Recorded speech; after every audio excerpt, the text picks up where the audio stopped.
안녕하세요 트럭튜브. 오늘은 한국이 기가 막히게 영국에서 빠져나온 반면 일본은 대참사가 난다 라는 주제로 얘기해보겠습니다. 한국은 2018년에 운이 좋았던 점이 두 가지가 있었다고 일각에선 얘기되고 있습니다. 첫 번째는 중국과의 무역전쟁에 말려들지 않고 현명하게 잘 빠져나갔다는 평가를 받고 있습니다. 물론 그것은 한국이 의도한 것은 아니었고 중국의 사드를 겪으면서 많은 기업이 탈중국을 했기 때문입니다. 그리고 또 하나 한국이 크게 운이 좋았던 점은 바로 원전에서 줄줄이 수주에 실패한 점이라고 합니다. 터키와 영국에서 원전 수주에 참여한 한국은 두 번 모두 일본에게 수주에 밀리면서 여러가지 비판도 받습니다. 특히 많은 언론들은 탈원전 등을 거론하며 정부의 정책 방향 자체가 잘못되어 원전 수주를 실패한 게 아니냐는 고강도의 비판이 뒤따르기도 하고 수십조의 원전 건설 능력이 퇴화하는 게 아닌가 하는 우려도 있었습니다. 그런데 결과적으로 두 원전 모두 수주 실패한 것이 한국에게 큰 이득이 된 것으로 나왔습니다. 터키 원전은 이미 일본에서 접었는데 결국 영국 원전마저 일본 히타치에서 수천억 엔의 적자를 보며 포기했습니다.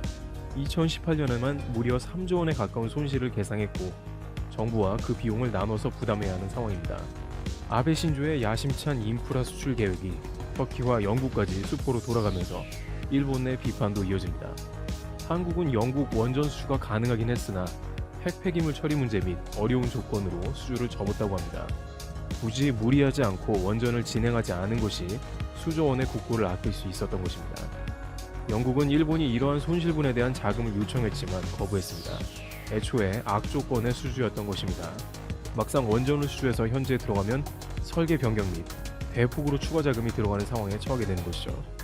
이런 악재로 인해 미쓰비시 등이 주도한 터키 원전도 사업을 사실상 포기할 수밖에 없었던 것입니다.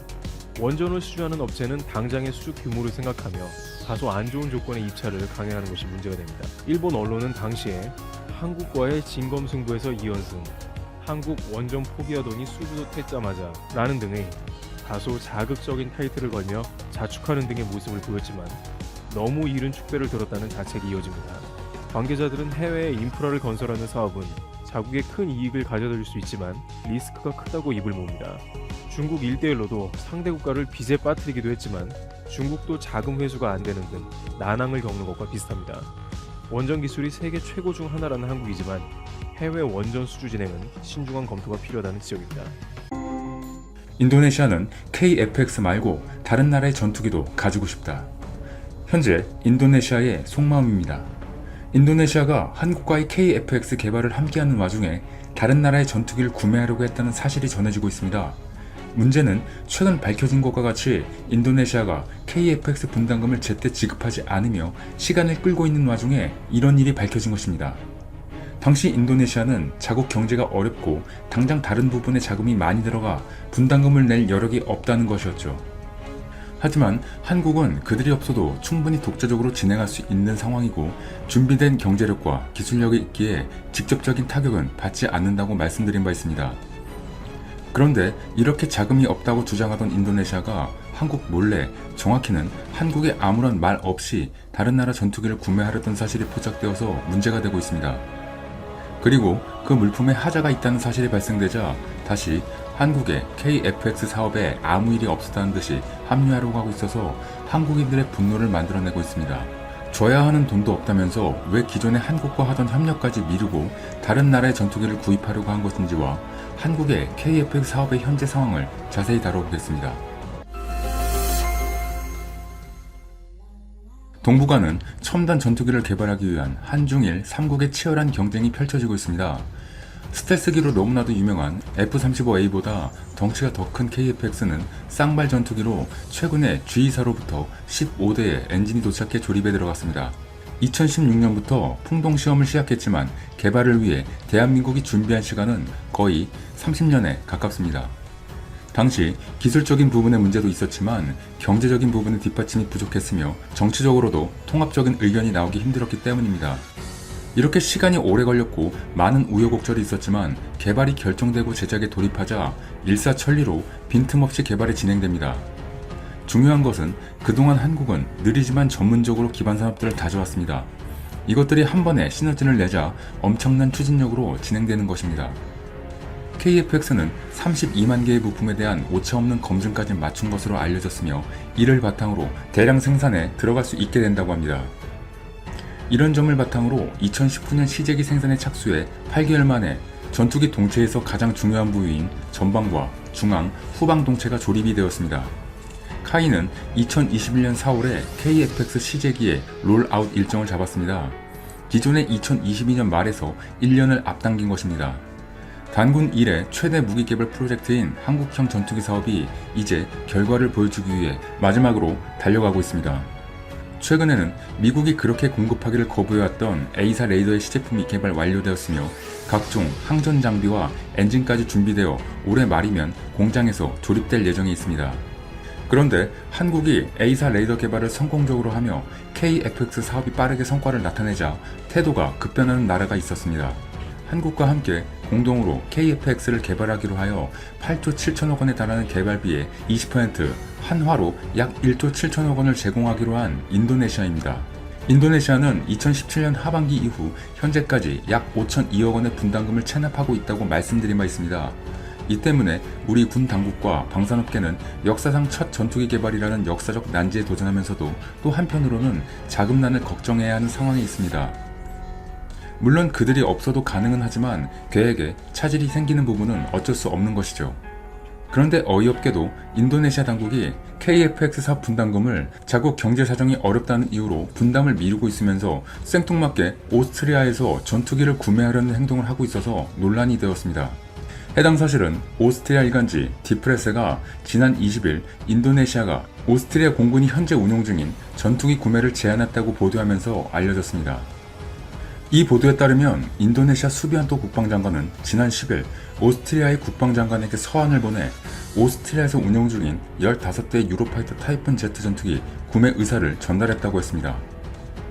인도네시아 국방장관은 구매 의사를 보인 15대 전투기가 에어버스 등과 법적 싸움에 직면한 사실을 알고 있다며 전투기 매각은 곧 인도네시아와 오스트리아 양측에 기회를 제공할 것이라고 밝혔다고 전했습니다. 현재 오스트리아가 전투기 제조사인 에어버스를 유로파이터 사기 혐의로 고소해 법적 싸움이 진행 중에 있다는 것을 인도네시아가 알게 된 것입니다. 그리고 이 기회를 이용하려 한 것이죠. 오스트리아는 지난 2002년 23억 유로를 투자해 유로파이터 타이푼 전투기 15세트를 구입해 운영 중입니다. 인도네시아 수비안토 장관은 유럽 기술과 노하우에 감명받아 전투기 구매를 제안했다고 했는데 문제는 현재 한국과 차세대 전투기에 대해 연구 개발하고 있으면서 한국과 추진 중인 KF-X 분담금 또한 여전히 밀려있다는 점입니다. 추가적으로 올 초에는 수비안토 장관이 직접 프랑스를 방문해 잠수함 등 군함과 라팔 제트 전투기 확보에 관심을 표명한 바 있습니다. 그런데 재미있는 사실은 인도네시아가 한국의 KF-X 분담금을 계속 미루며 몰래 사려고 했던 오스트리아의 유로파이터 트렌치 1은 지금까지 계속 문제를 일으키고 있다는 것입니다. 그래서 15대를 도입한 오스트리아는 보유 기체 전량을 오는 2020년까지 폐기하겠다고 밝힌 것입니다. 당시 독일 공군계약 물량 일부를 떼어온 오스트리아 공군용 유로파이터는 워낙 비싼 가격 때문에 제대로 된 무장은 고사하고 피하 식별장치 IFF조차 달려있지 않아 전투기로서의 제대로 된 임무 수행 자체가 불가능한 수준이었습니다. 현재 제한적인 단거리 공대공 임무만 할 수 있습니다. 또한 한 대당 유지비가 73,000달러까지 폭등해서 거의 애물단지가 되고 있습니다. 이렇게 말도 안 되는 전투기가 오스트리아 공군에 도입된 배경을 놓고 독일 미넨 검찰과 오스트리아 수사당국은 유로파이터 제조사 측이 오스트리아 고위장성과 정치권에 뇌물을 제공한 정황을 포착하고 관련 수사에 나서는 한편 제조사를 고발하게 이르기도 합니다. 이 때문에 오스트리아는 유로파이터를 곧 퇴역시킬 예정인데 인도네시아가 이 사실을 알고 해당 기체를 자신들에게 매각하려고 나선 것입니다. 한국의 KF-X와 비교하기도 어려운 문제 많은 전투기를 구매하겠다고 나선 것이죠. 오스트리아 입장에서는 퇴역할 기체를 누군가가 구입해 간다면 좋을 수도 있지만 한국의 입장에서는 충격을 맞은 기분이 들 수 있었을 겁니다. 당장 시제기가 내년 4월이면 롤아웃이 되어 나오는데 말이 안 되는 상황입니다. 한때 우리도 차기 전투기 선정에서 F-35 스텔스 전투기와 유로파이터 타이푼 전투기를 견주기도 했습니다. 당시 일부 지지자들은 차기 전투기 사업의 강력한 후보 기종이었던 F-35A 역시 느리고 둔중해 공중정과는 거리가 먼 폭탄 배달부에 불과하기 때문에 한국 공군의 차세대 전투기는 반드시 유로파이터가 되어야 한다는 논리를 펼쳤습니다. 하지만 정부와 군은 당시 후보들 중 유로파이터를 제일 먼저 제의시켰습니다. 결국 F-35A 스텔스를 선택했죠. 유로파이터를 개발한 국가들도 현재 문제점을 인식하고 포기하고 있는 상황입니다.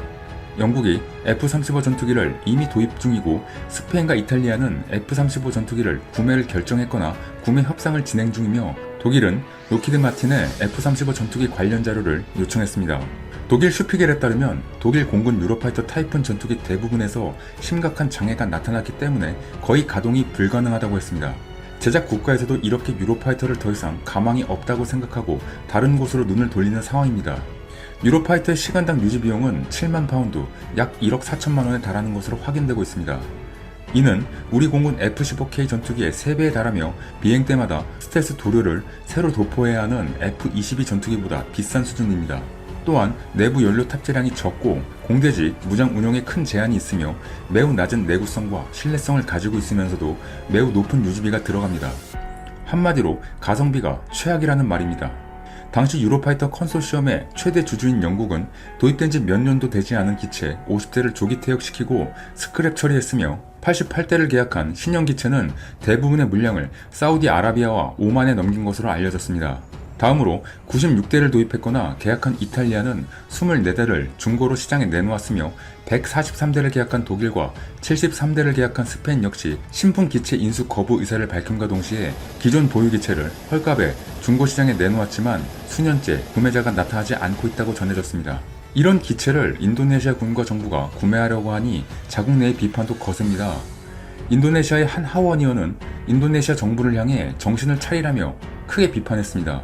인도네시아의 무함마드 파한 의원은 인도네시아가 오스트리아에서 15대의 중고 유로파이터 타이푼 전투기를 구매하는 대신 한국과의 KF-X 협력 프로젝트에 더욱 집중하라고 강한 의사를 전했습니다. 그는 23일 CNN 인도네시아와 인터뷰에서 우리는 거의 20억 달러를 지불해야 하지만 그들의 기술을 개발할 수 있는 기회를 얻을 수 있다고 언급했죠. 또한 한국과의 협력 프로젝트는 실제로 비싸지만 장기적으로 인도네시아 방위산업의 발전에 긍정적인 역할을 미칠 것이라며 단언했습니다. 한국의 군사기술을 이용해 인도네시아는 큰 혜택을 얻을 수 있다고 추가 언급도 했습니다. 이 같은 생각은 인도네시아가 앞으로 가야 할 길을 정확히 짚어준 것으로 볼 수 있습니다. 많은 인도네시아 언론들도 정부에 대해 호의를 가지지 않기 시작했다고 전해집니다. 가장 급박한 것은 인도네시아 정부였습니다. 인도네시아가 지난 3월 감염병 사태를 이유로 카이에서 전원 철수시켰던 인도네시아 기술진을 재파견하는 것입니다. KF-X 분담금 납부 지연에도 PT, 디칸다라 소속 기술자 100여 명이 한국에 합류할 준비를 하고 있다는 것이죠. 한국의 A사 레이더 등의 성공과 미국도 경계하는 빠른 진척 속도에 인도네시아가 마음이 조급해짐을 느낀 것으로 판단됩니다. 잘못하다가는 들어간 돈도 못 찾을 수 있다는 것을 알고 있는지 좀 더 적극적으로 나오는 듯합니다. 이런 상황에서 한국은 인도네시아가 이런 행동을 보인다 하더라도 이제 더 이상 누구의 눈치를 보지 않고 더욱 발전해 나갈 것입니다. 이상 이슈트래커였습니다. 끝까지 영상을 시청해 주셔서 정말 감사드립니다. 더 좋은 영상으로 찾아뵙겠습니다. 감사합니다.